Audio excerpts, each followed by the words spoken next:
Hi, ഇത് പഴയ model ബുള്ളറ്റാണ്. നമ്മുടെ ടാപ്പറ്റ് കവറുണ്ട്. ഇവിടെ ഉള്ള ഈ സ്റ്റഡ് ഇടുന്ന സ്ഥലമല്ലേ കവർ ഇവിടെ പൊട്ടിപ്പോകും. അപ്പോൾ ഇതിപ്പോൾ ഇനി ശരിയാക്കണം എന്നുണ്ടെങ്കിൽ എഞ്ചിൻ ഇറക്കണം. ഇതാ ഞാൻ ഓവർ സൈസൊക്കെ ഉണ്ടാക്കി വെച്ച് നടക്കുന്നില്ല, ഇവിടെ പൊട്ടിപ്പോകും. അപ്പം ഞാൻ കുറേ ആലോചിച്ചപ്പോൾ ചെറിയൊരു ഐഡിയ കിട്ടി എനിക്ക്. നമ്മളെ ഹെഡിൻ്റെ മുകളിലത്തെ നെട്ടില്ല, അതായത് ഈ നെട്ട്, പഴയ വണ്ടിൻ്റെ ഈ ഒരു നെട്ട് എടുക്കും. ഒരു നെട്ടാണ്, ആ നെട്ട് ത്രെഡ് ആയിക്കാരം.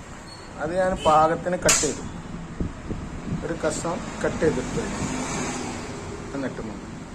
എന്നിട്ട് അടിയിൽ ഒരു ക്രോസായിട്ട് ഒരു നെട്ടും വെൽഡ് ചെയ്തു. ഇങ്ങനെ ചെയ്തു. ഞാൻ ചെയ്തിട്ട് ഞാൻ എന്ത് ചെയ്തു, നമ്മൾ മുകളിലേക്ക് വരുന്ന ഈ സ്റ്റഡ് കുറച്ച് നീളം കൂട്ടി, ഇത് കുറച്ച് നീളം കൂട്ടിയിട്ട് ഞാൻ എന്ത് ചെയ്ത് ഇതിമേലെ കയറ്റി. അപ്പൊ എന്തായി, ഇനി എന്ത് ചെയ്താ നമുക്ക് ഇത് ഞാൻ എന്ത് ചെയ്തു, ഒരു സ്റ്റഡ് ഉണ്ടാക്കി, നല്ല സ്റ്റഡ് ഉണ്ടാക്കി. ഈ സ്റ്റഡ് ഉണ്ടാക്കിയിട്ട് ഈ സ്റ്റഡ് ഇതിലേക്ക് എടുക്കേണ്ടി.